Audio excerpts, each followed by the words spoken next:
Hello everyone, आप सभी का फिर से स्वागत है। ये एनसीईआरटी हिस्ट्री का सार संग्रह है। हमारा टॉपिक चल रहा है भारत में सांस्कृतिक विकास 13वीं से 15वीं शताब्दी तक, अध्याय 26। इस टॉपिक से रिलेटेड शेष कुछ पॉइंट बचे हुए, पहले इनको कवर कर लेते हैं।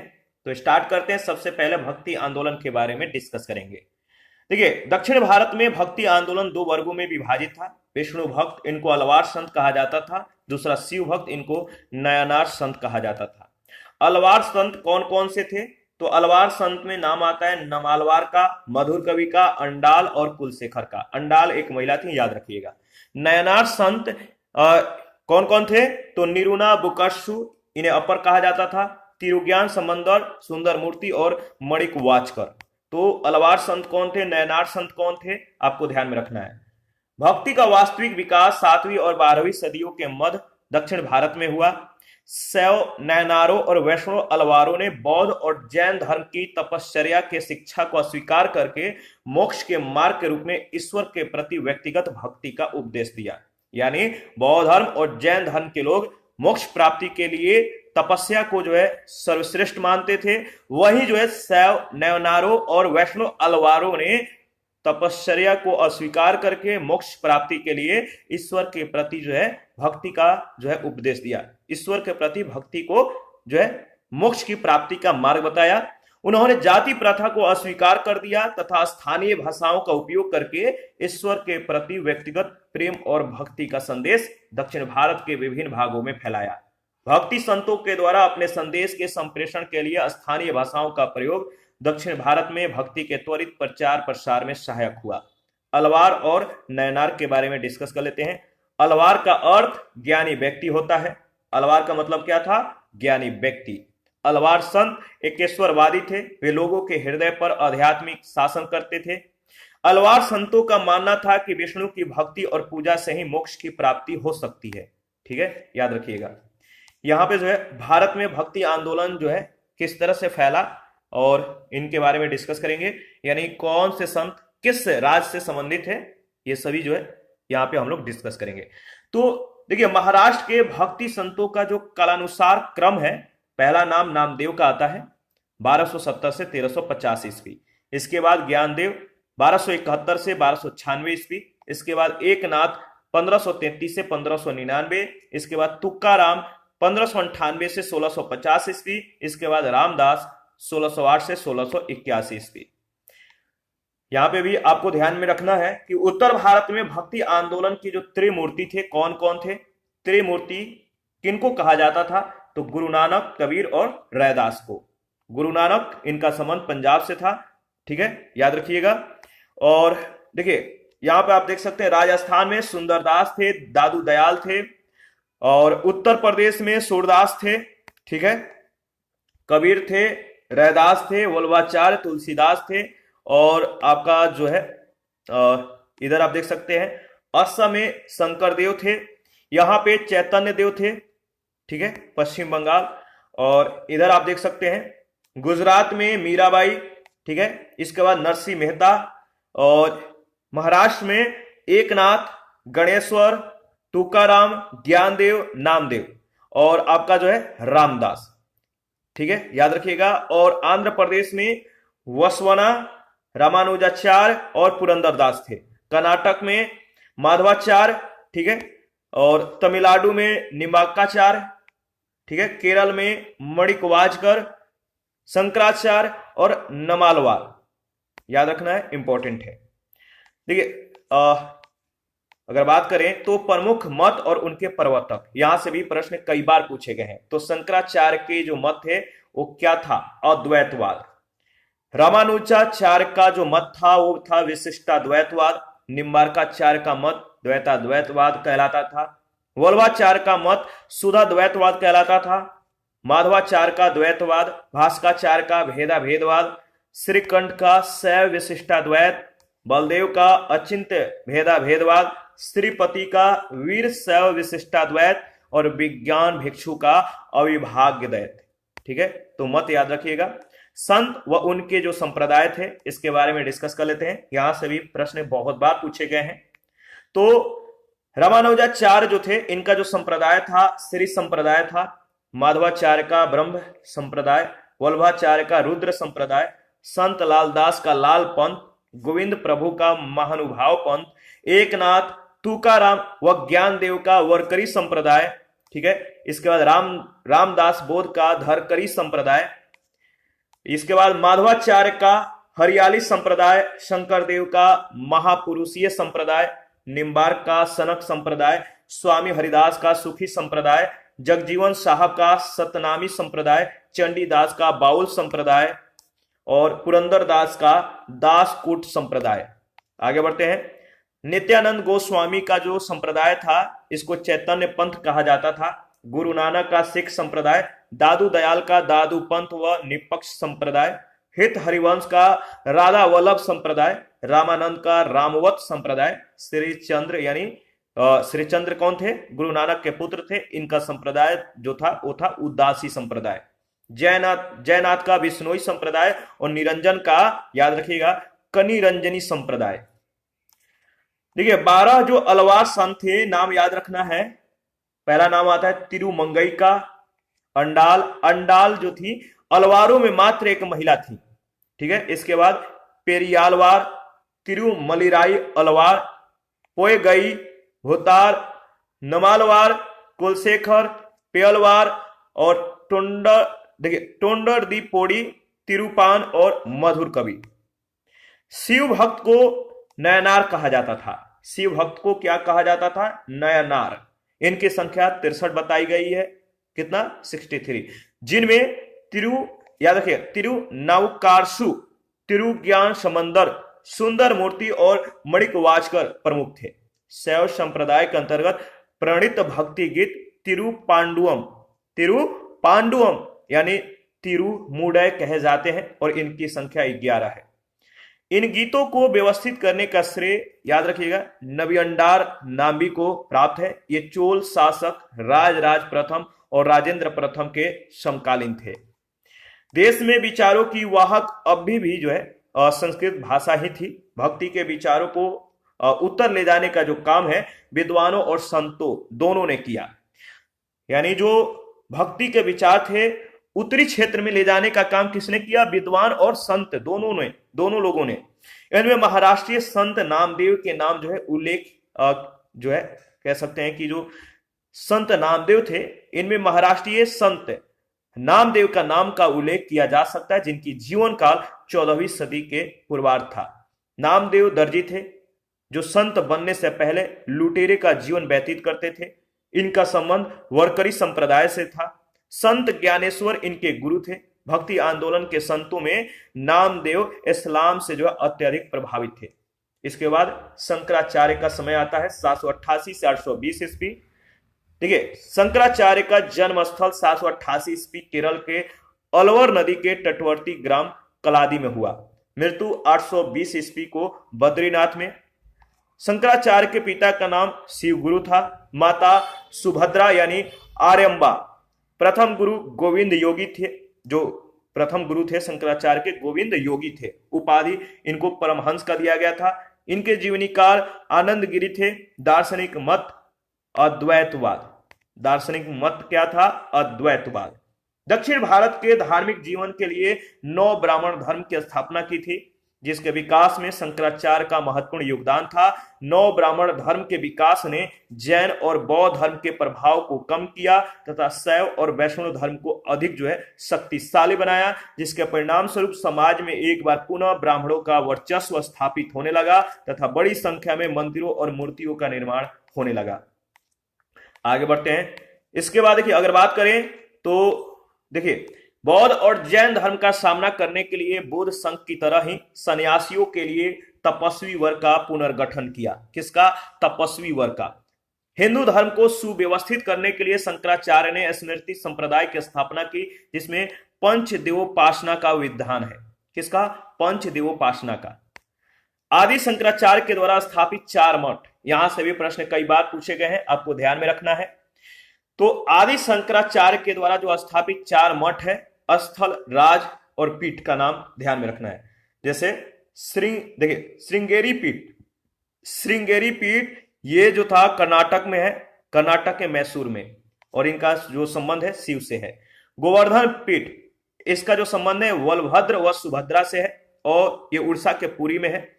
शारदा पीठ, कृष्णा का जो शारदा पीठ है इसका संबंध कृष्णा से है और ये गुजरात के हरिद्वार में स्थापित है।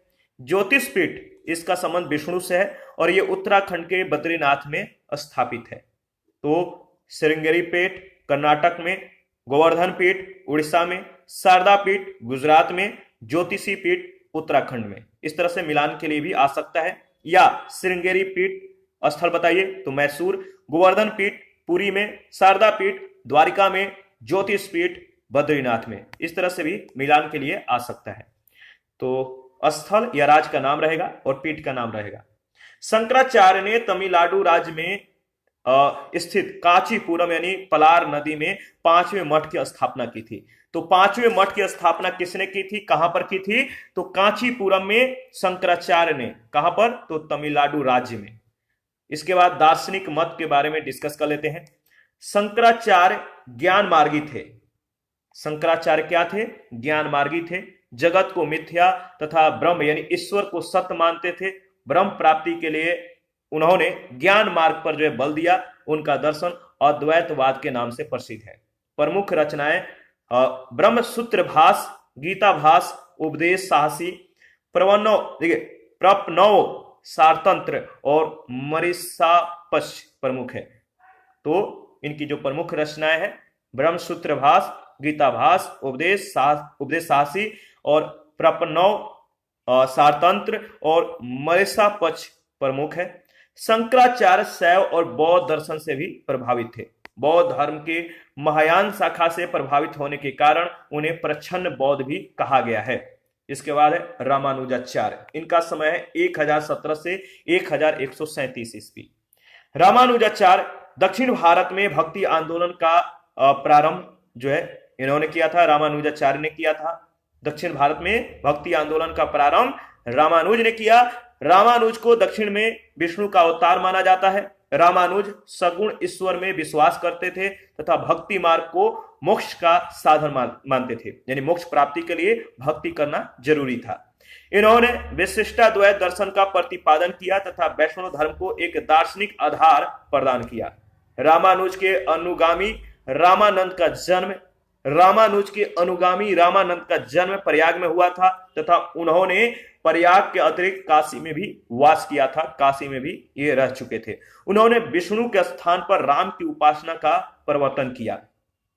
रामानुजाचार्य भक्ति का उपदेश चारों वर्णों के लोगों को दिया तथा विभिन्न जातियों के लोगों के एक रसोई घर में अपना खाना पकाने और साथ बैठकर खाने पर लगे निषेध को मानने से इनकार कर दिया। उन्होंने सभी जातियों के लोगों को, जिनमें निम्न जाति के लोग शामिल थे, अपना शिष्य बनाया।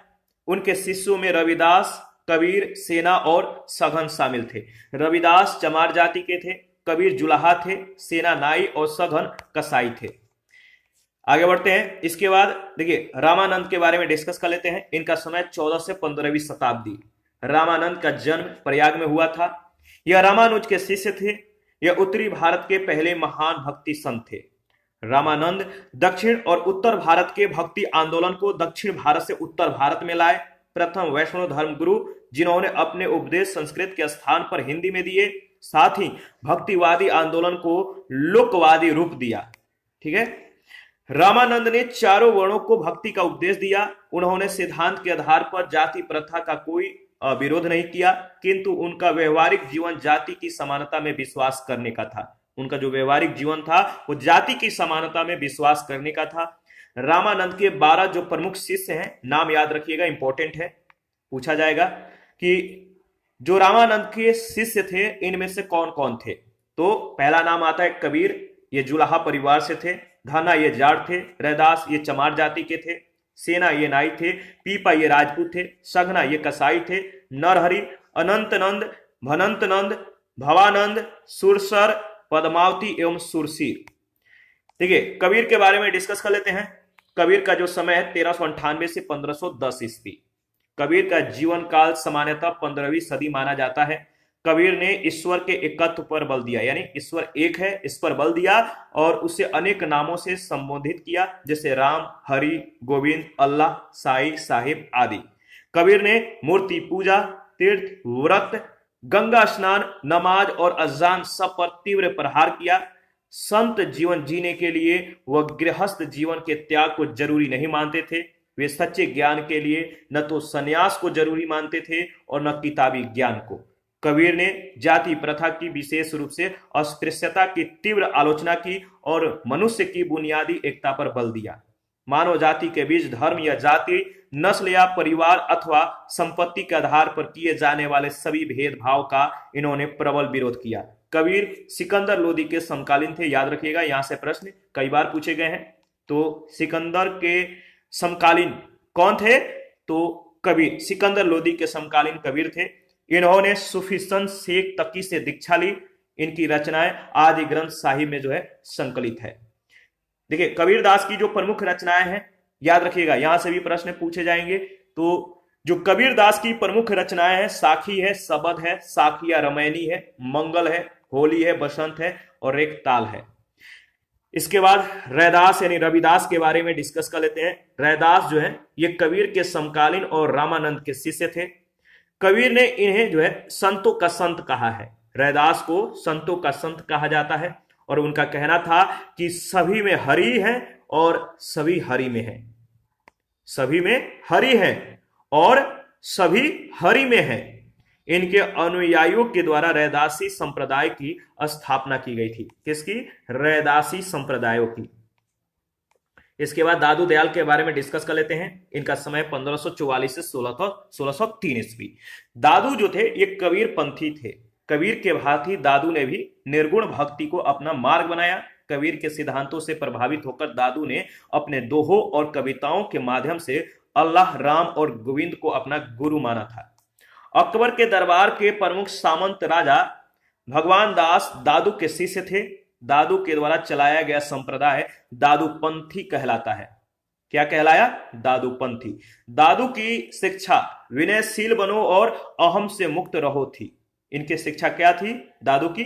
तो विनयशील बनो और अहम से मुक्त रहो। 15वीं सदी में महान अरब दार्शनिक इब्न अरबी के अद्वैतात्मक विचारों को भारत में बहुत बड़े वर्ग के बीच लोकप्रियता मिली। जीव मात्र की एकता का अरबी सिद्धांत तौहीद अवजूदी के नाम से विख्यात है। जीव मात्र की एकता का जो अरबी सिद्धांत है तौहीद अवजूदी के नाम से विख्यात है, याद रखिएगा।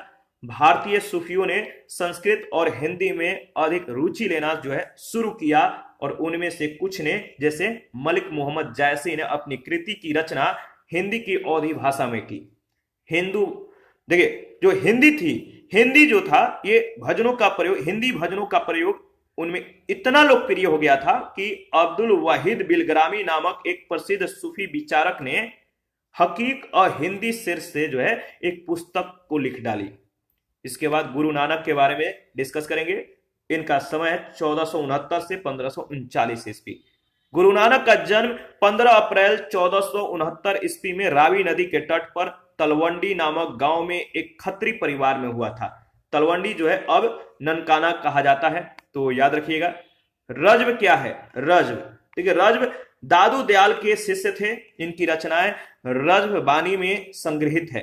इनकी जो रचनाएं हैं रज्व बानी में साधना पद्धति और विचार निरूपण में दादू दयाल का व्यापक प्रभाव है। अपने मंतव्यों को स्पष्ट करने के लिए इन्होंने उदाहरण शैली का व्यापक प्रयोग किया था। नानक की प्रवृत्ति जो है आध्यात्मिकता की ओर थी तथा उन्हें साधु संतों की संगति ज्यादा अच्छी लगती थी। उन्होंने भजनों की रचना की जिन्हें वे रबाब नामक साज के साथ गाते थे। नानक ने भारत में दूर दूर तक जो है यात्रा की। वे भारत से बाहर श्रीलंका, मक्का और मदीना भी गए। कबीर की तरह नानक ने भी इस बात पर जोर दिया कि ईश्वर एक है, उसके नाम का जाप करने और उसमें लौ लगाने से मनुष्य जो है मोक्ष प्राप्त कर सकता है। ठीक है, चाहे वो किसी भी जाति, धर्म या पंथ का हो, वो जो है मोक्ष की प्राप्ति कर सकता है। ईश्वर एक है, लेकिन उससे जो है भक्ति को मतलब अपना भक्ति जो है ईश्वर के साथ लगाए रखना है, उसका नाम का जाप और उसमें लौ लगाने से जो है मोक्ष प्राप्त हो सकता है। नानक ने लंगर प्रथा, याद रखिएगा, नानक ने लंगर प्रथा को प्रारंभ किया। लंगर मतलब एक साथ जो है भोजन को करना। इसमें सभी जाति के लोग जो है भेव भाव से रहित शामिल होके जो है एक साथ भोजन करेंगे। नानक ने चरित्र और आचरण की शुद्धता को जो है ईश्वर का सानिध्य प्राप्त करने की पहली शर्त बताकर उस पर जो है विशेष बल दिया। याद रखिएगा, कालांतर में नानक के विचारों ने एक नए धर्म को जन्म दिया जिसे सिख धर्म कहा जाता है। तो कालांतर में नानक के जो विचार थे, इस विचारों ने एक नए धर्म को जन्म दिया जिसके जो धर्म थे, इन विचारों ने जो नए धर्म को जन्म दिया था, इस धर्म का नाम था सिख धर्म। ठीक है, याद रखिएगा। और इसके बाद वैष्णव आंदोलन के बारे में हम लोग डिस्कस करेंगे। उत्तर भारत में विष्णु के दो अवतार राम और कृष्ण की उपासना को केंद्र बनाकर भक्ति आंदोलन का विकास हुआ। तो उत्तर भारत में विष्णु के दो अवतारों राम और कृष्ण की उपासना को केंद्र बनाकर भक्ति आंदोलन का विकास हुआ। आरंभिक सूफियों की तरह चैतन्य ने संगीत गोष्ठी या ईश्वर नाम के कीर्तन को जो है लोकप्रिय बनाया।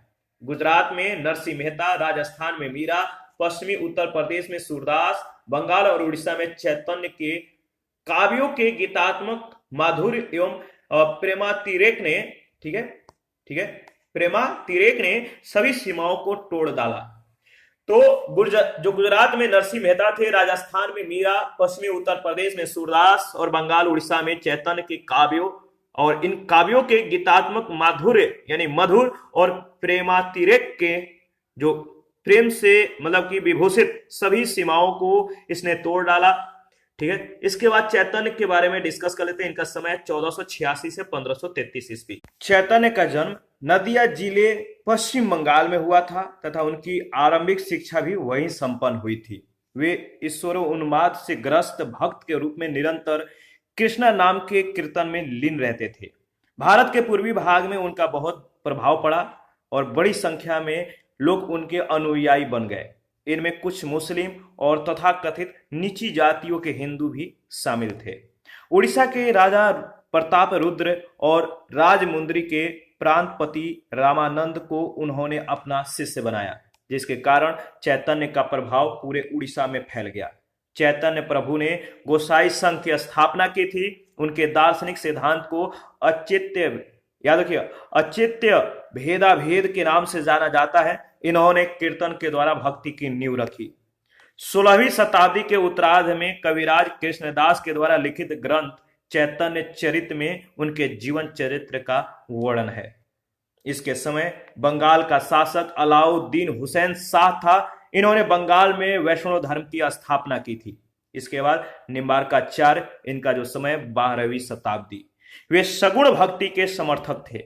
निम्बार्काचार्य सगुण भक्ति के समर्थक थे। वे कृष्ण को शंकर का अवतार मानते थे। द्वैतवाद और अद्वैतवाद दोनों सिद्धांतों को अपने मत में स्थान देने के कारण इनके दर्शन को द्वैताद्वैतवाद कहा गया। ठीक है, तो द्वैतवाद और अद्वैतवाद इन दोनों सिद्धांतों को अपने मत में स्थान देने के कारण इनके दर्शन को क्या कहा गया? द्वैताद्वैतवाद। इनका संप्रदाय सनक या सनकादि संप्रदाय के नाम से विख्यात है, जिसका मूल उद्देश्य राधा कृष्ण की उपासना थी। निम्बार्काचार्य को सुदर्शन चक्र का अवतार माना जाता है, याद रखिएगा। इसके बाद माधवाचार्य, इनके बारे में डिस्कस कर लेते हैं। माधवाचार्य ने शंकराचार्य के अद्वैतवाद और रामानुजाचार्य के विशिष्ट द्वैतवाद का जो है खंडन किया तथा द्वैतवाद मत का प्रचार किया। उन्होंने वेदांत के निर्गुण ब्रह्म के स्थान पर विष्णु की प्रतिष्ठा जो है स्थापित की थी। आगे बढ़ते हैं, याद रखिएगा, सभी पॉइंट बहुत ज्यादा इंपॉर्टेंट है। ठीक है, उनका मत था, किनका? याद रखिएगा, उनका मत था कि मोक्ष के लिए 3 मार्ग कर्म, ज्ञान और भक्ति अपने में पूर्ण न होकर एक दूसरे के पूरक हैं। उन्होंने ईश्वर की एकता में आस्था रखते हुए हरि, विष्णु, नारायण सभी को एक ही ईश्वर का रूप माना है। इनका संप्रदाय ब्रह्म संप्रदाय था। इन्होंने साधना के लिए गुरु की महिमा पर विशेष बल दिया। याद रखिएगा, इन्होंने क्या किया? इन्होंने साधना के लिए गुरु की महिमा पर जो है विशेष बल दिया। और आगे बढ़ते हैं, इसके बाद सूरदास के बारे में डिस्कस करेंगे। देखिए, सूरदास का जो समय है 1478 से 1583 ईस्वी। सूरदास ये भक्ति आंदोलन की सगुण धारा के कृष्णा मार्गी शाखा के प्रमुख संत थे। इनके इष्ट देव श्री कृष्ण थे तथा उन्हीं की भक्ति में लीन रहना अपना परम कर्तव्य ये समझते थे। सूरदास वल्लभाचार्य के शिष्य थे। वल्लभाचार्य की प्रेरणा से इन्होंने श्रीमद् भगवत गीता के आधार पर कृष्ण लीला को अपनी रचनाओं का आधार बनाया। सूरदास ने वल्लभाचार्य से वल्लभ संप्रदाय में जो है दीक्षा ग्रहण की। सूरदास को पुष्टि मार्ग का जहाज कहा गया है। सूरदास की जो प्रमुख रचनाएं हैं इनमें देखिए, जो सूरदास की प्रमुख रचनाएं, यहां से भी प्रश्न बहुत बार पूछे गए हैं तो याद रखिएगा। सूरदास की जो प्रमुख रचनाएं हैं इनमें सुर सरावली, साहित्य लहरी और सुर सागर जो है प्रमुख है और इनकी भाषा जो है ब्रज थी। वल्लभाचार्य इनका जो समय है 1479 से 1531 ईस्वी। वेदांत दर्शन का प्रतिपादन कई विचारकों ने किया था, लेकिन जिस व्यक्ति ने संत कवियों को संभवतः जो है सबसे अधिक प्रभावित किया वे वल्लभाचार्य थे।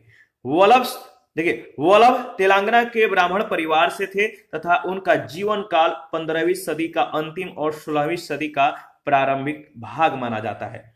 वल्लभाचार्य का दर्शन शुद्ध अद्वैतवाद था। वे कृष्ण के उपासक थे। श्रीनाथ जी के रूप में उन्होंने कृष्ण भक्ति पर बल दिया। वल्लभाचार्य का भक्तिवाद पुष्टि मार्ग के नाम से प्रसिद्ध हुआ। पुष्टि मार्ग में श्री कृष्ण को परम ब्रह्म माना गया है। वल्लभाचार्य ने शंकराचार्य के निर्गुण ब्रह्म के स्थान पे सगुण ब्रह्म की भक्ति पर विशेष बल दिया। वल्लभाचार्य के दर्शन को पूर्व का आनंद यानी भोगवाद, पूर्व में विषयासक्त संप्रदाय कहा जाता है। वल्लभाचार्य अष्ट छाप के प्रवर्तक माने जाते हैं। वल्लभाचार्य के पुत्र विठलनाथ ने कृष्ण भक्ति को जो है अत्यधिक लोकप्रिय बताया था। तुलसीदास इनका समय है 1532 से 1623 ईस्वी।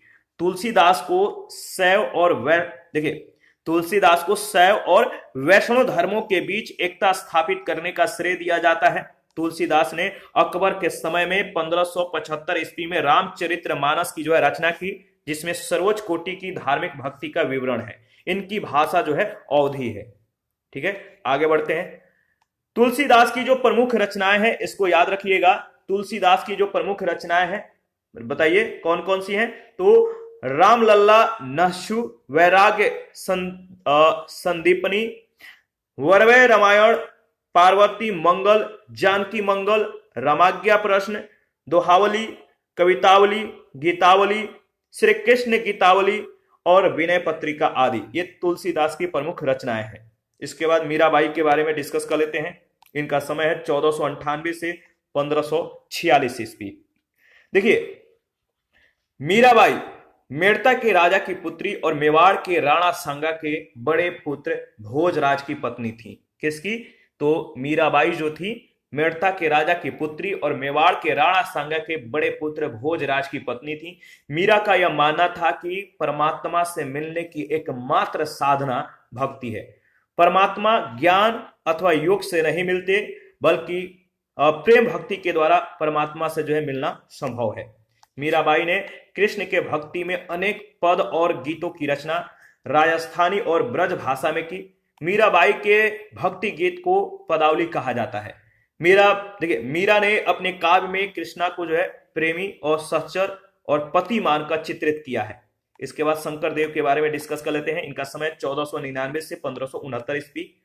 इन्हें जो है असम का चैतन्य भी कहा जाता है। शंकर देव को असम का चैतन्य कहा जाता है और इनके द्वारा स्थापित संप्रदाय एक शरण संप्रदाय कहलाता है। शंकर देव ने निष्काम भक्ति पर बल दिया। इन्होंने अकिया नामक नाटक शैली का विकास किया।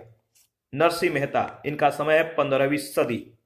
ये गुजरात के प्रमुख संत थे। इनके गीत सूरत संग्राम में जो है संकलित है। कहां पर? सूरत संग्राम में।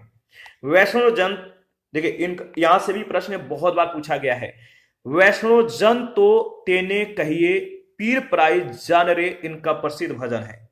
तो नरसिंह मेहता का जो प्रसिद्ध भजन है वैष्णव जन तो तेने कहिए पीर प्राई जाने रे, इनका प्रसिद्ध भजन है। इसके बाद महाराष्ट्र धर्म के बारे में डिस्कस कर लेते हैं। देखिए, जो महाराष्ट्र धर्म है महाराष्ट्र धर्म वैष्णववादी भक्ति परंपरा से निकली मध्यकालीन भक्ति आंदोलन की एक शाखा थी। इस धर्म के प्रमुख, याद रखिएगा, इस धर्म के कह सकते हैं मुख्य देवता कौन थे? विठोबा थे। इस धर्म के मुख्य देवता विठोबा थे। इसे पंढरपुर आंदोलन के नाम से जाना जाता है। यह आंदोलन मुख्यतः दो संप्रदायों धरकरी और बरकरी में विभक्त था। इस धर्म के प्रमुख संत धानेश्वर और नामदेव, एकनाथ, तुकाराम और रामदास थे। तो इस धर्म के जो प्रमुख संत थे, धानेश्वर थे, रामदास थे, तुकाराम थे, एकनाथ थे, नामदेव थे। तो ज्ञानेश्वर के बारे में डिस्कस कर लेते हैं। ज्ञानेश्वर का जो समय है 1211 से 1296 ईस्वी। याद रखिएगा, ज्ञानेश्वर ने श्रीमद् भगवत गीता का मराठी रूप भावार्थ दीपिका लिखी। इन्हें महाराष्ट्र के रहस्यवादी संप्रदाय का संस्थापक माना जाता है। देखिए, संत ज्ञानेश्वर महाराष्ट्र 13वीं शताब्दी के एक महान संत थे जिन्होंने ज्ञानेश्वरी की रचना की। संत ज्ञानेश्वर की गणना भारत के महान संतों और मराठी कवियों में होती है। ये संत नामदेव के समकालीन थे। वे महाराष्ट्र संस्कृति के आदि प्रवर्तकों में भी माने जाते हैं। याद रखिएगा, इंपॉर्टेंट है। आगे बढ़ते हैं। इसके बाद देखिए, नेक्स्ट अगर बात करें तो इन्होंने सांप सीढ़ी के खेल की उत्पत्ति की थी। ज्ञानेश्वर ने अमृतानुभव तथा चंग प्रशस्ति की भी रचना की थी। अमृता अनुभव तथा चंग प्रशस्ति की भी रचना की थी। इन्हें गुरु गोरखनाथ की नाथ योगी शिष्य परंपरा में सम्मिलित किया जाता है। ठीक है, नाथ संप्रदाय की कह सकते हैं कि गोरखनाथ की जो संप्रदाय थी, नाथ संप्रदाय, और नाथ योगी शिष्य परंपरा में जो है इन्हें सम्मिलित किया जाता है। इसके बाद नामदेव का जो है नाम आता है। नामदेव के बारे में डिस्कस कर लेते हैं। समय है 1270 से 1350 ईस्वी। ये रामानंद के शिष्यों के समकालीन थे। इनका जन्म एक दर्जी परिवार में हुआ था और माना जाता है कि अपने प्रारंभिक जीवन में ये डाकू थे। विश्व भर में उनकी पहचान संत शिरोमणि के रूप में की जाती है। इनके समय में नाथ और महानुभाव पंथों का महाराष्ट्र में व्यापक प्रभाव था। नामदेव ने बरकरी संप्रदाय की स्थापना में प्रमुख भूमिका निभाई। नामदेव के कुछ पद्यात्मक गीत गुरु ग्रंथ साहिब में संग्रहित है। इन्होंने धर्म के बाह्य आडंबरों और सामाजिक कुरीतियों पर जो है कड़ा प्रहार किया था। इसके बाद एकनाथ के बारे में डिस्कस कर लेते हैं। इनका समय है 1538 से 1599 ईस्वी और इनका जन्म यानी एकनाथ का जन्म औरंगाबाद के पैठन में हुआ था। इन्होंने कीर्तन गायन को लोकप्रिय बनाया। इनकी प्रमुख लिखी पुस्तक जो है भावार्थ रामायण, शक्तिमणि स्वयंवर और गौलना भरूद आदि है। इसके बाद तुकाराम के बारे में डिस्कस कर लेते हैं। समय है इनका जो 1598 से 1650 ईस्वी। तुकाराम जो है जन्म से शूद्र थे। तुकाराम जन्म से शूद्र थे। इनका जन्म पूना के देही में हुआ था। इन्होंने लोकप्रिय याद रखिएगा, लोकप्रिय काव्य अभंग लिखा। यह शिवाजी के समकालीन थे। इन्होंने शिवाजी के द्वारा भेजी गई भेंट को अस्वीकार कर दिया था। तुकाराम ने हिंदू मुस्लिम एकता पर बल दिया तथा बरकरी संप्रदाय की स्थापना की। इन्होंने अपनी स्तुतियों की रचना मराठी भाषा में की जो आज भी बहुत लोकप्रिय है। इसके बाद रामदास के बारे में डिस्कस कर लेते हैं। समय है 1608 से 1681 ईस्वी। रामदास का मूल नाम रामायण सूर्याजीत पंत कुलकर्णी, ठीक है, रामदास का मूल नाम क्या था? नारायण सूर्याजीत पंत कुलकर्णी तथा यह शिवाजी के समकालीन थे। इन्होंने परकार्थ संप्रदाय की स्थापना की, परकार्थ संप्रदाय की, और महाराष्ट्र धर्म को राजनीतिक रूप प्रदान किया। इन्होंने दासबोध, आनंद भुवन इत्यादि पुस्तकों की रचना की। इन्हें धरकरी संप्रदाय का प्रमुख संत माना जाता है। 17वीं शताब्दी में हुई मराठा शक्ति को नैतिक और आध्यात्मिक बल प्रदान किया। इनकी स्तुतियां गुरु ग्रंथ साहिब में संकलित है। याद रखिएगा। साहित्य एवं ललित कलाएं, इसके बारे में डिस्कस कर लेते हैं। देखिए, महान शंकर के बाद रामानुज, माधवाचार्य, बल्लभाचार्य आदि ने अद्वैत दर्शन पर जो है अपनी रचनाएं संस्कृत में ही लिखी। जिस तेजी से उनके विचारों का व्यापक प्रचार प्रसार हुआ तथा देश के विभिन्न भागों में उन पर जो चर्चाएं हुई, उससे ज्ञात होता है कि इस काल में भी संस्कृत महत्वपूर्ण भूमिका निभाती रही होगी। रामायण और महाभारत के जो सबसे पुरान पाठ उपलब्ध हैं वो उनमें से कई 11वीं या 12वीं सदी और उसके बाद के हैं। 12वीं और 16वीं सदियों के बीच धर्मशास्त्रों यानी हिंदू कानून पर जो है बड़ी संख्या में टीकाएं लिखी गई। विज्ञानेश्वर की महान कृति मिताक्षरा, याद रखिएगा, विज्ञानेश्वर के द्वारा लिखा गया जो महान कृति है नाम है मिताक्षरा। हिंदू कानून की दो प्रमुख धाराओं में से एक है। 14वीं सदी में एक अन्य प्रसिद्ध भाष्यकार बिहार के चंडेश्वर थे। जैनों ने भी सभी संस्कृत साहित्य के विकास में योगदान दिया। इनमें से सबसे प्रसिद्ध हेमचंद्र सूरी नामक विद्वान थे। प्रमुख पुस्तकों के लेखक जो हैं देख लेते हैं। तो देखिए, जो संगीत राज ग्रंथ है इसके लेखक हैं राणा कुंभा। रागमाला के लेखक हैं पुंडरीक विठल।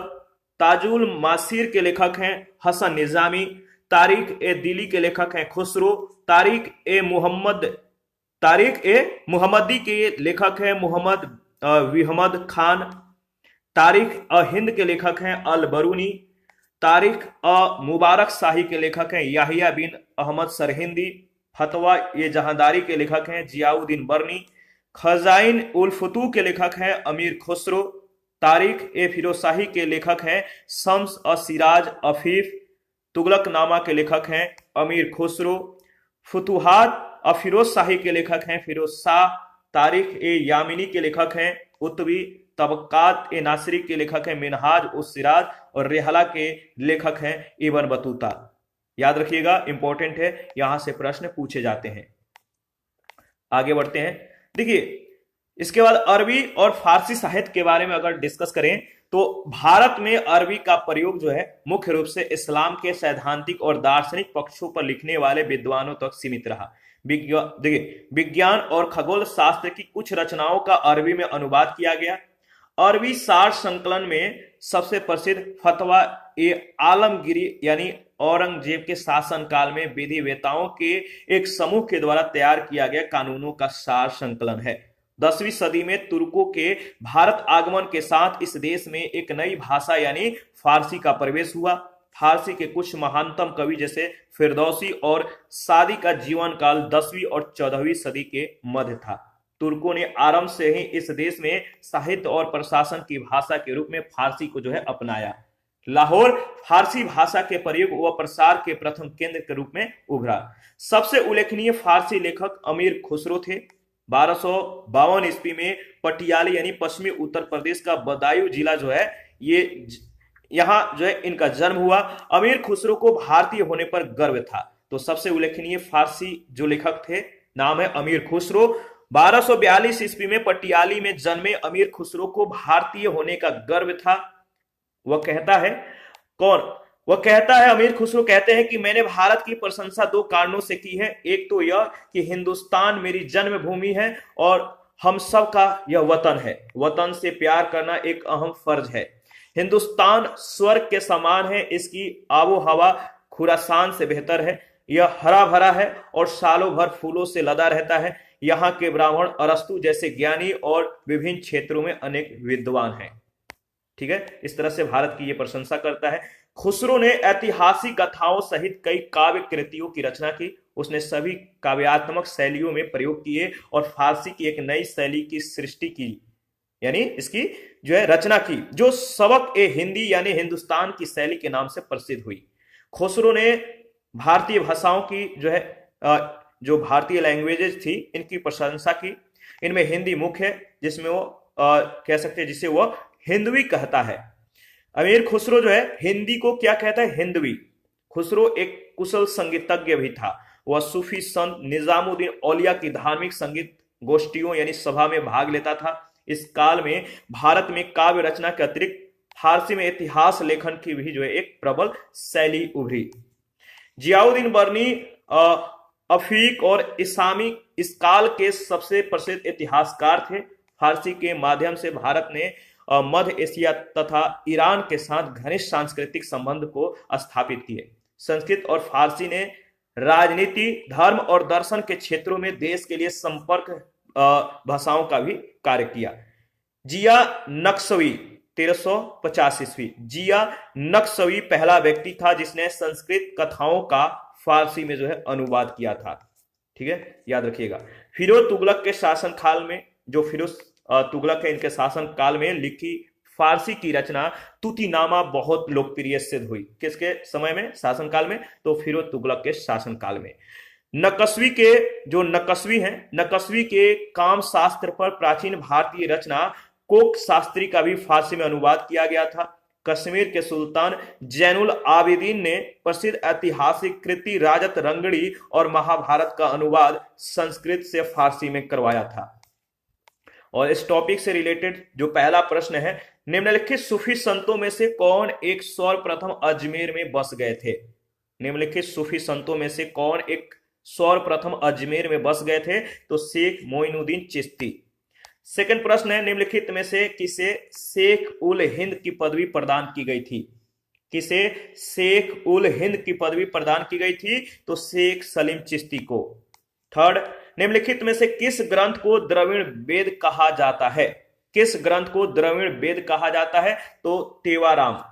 निम्नलिखित में से कौन भक्ति आंदोलन का प्रस्तावक नहीं था? तो नागार्जुन। ऑप्शन ए बिल्कुल करेक्ट ऑप्शन है। और प्रश्न संख्या 5, चैतन्य महाप्रभु किस संप्रदाय से संबंधित थे? चैतन्य महाप्रभु किस संप्रदाय से संबंधित थे? तो सही जवाब हो जाएगा ऑप्शन ए वैष्णव। प्रश्न संख्या 6 है, भक्ति आंदोलन का प्रारंभ किसके द्वारा किया गया था? तो अलवार संतों के द्वारा। प्रश्न संख्या 7, सूची 1 सूची 2 के साथ आपको मिलान करना है, तो चलिए मिलान करते हैं। नामदेव का संबंध किससे है? नामदेव किस जाति से संबंधित हैं? इसका सही जवाब हो जाएगा नामदेव दर्जी से संबंधित हैं। कबीर किस जाति के थे? कबीर ये जुलाहा थे। रविदास किस जाति से संबंधित है? तो रविदास एक मोची थे और सेना नाई था। तो इसका सही जवाब हो जाएगा ऑप्शन बी। प्रश्न संख्या 8 है, निम्नलिखित सूफीवाद के सिलसिलों में कौन संगीत के विरुद्ध था?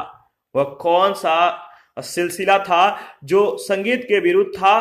तो नक्शबंदी संप्रदाय। डी ऑप्शन बिल्कुल सही ऑप्शन है। 9 नंबर, निम्नलिखित में से कौन इस्लाम से प्रभावित था? कौन इस्लाम से प्रभावित था?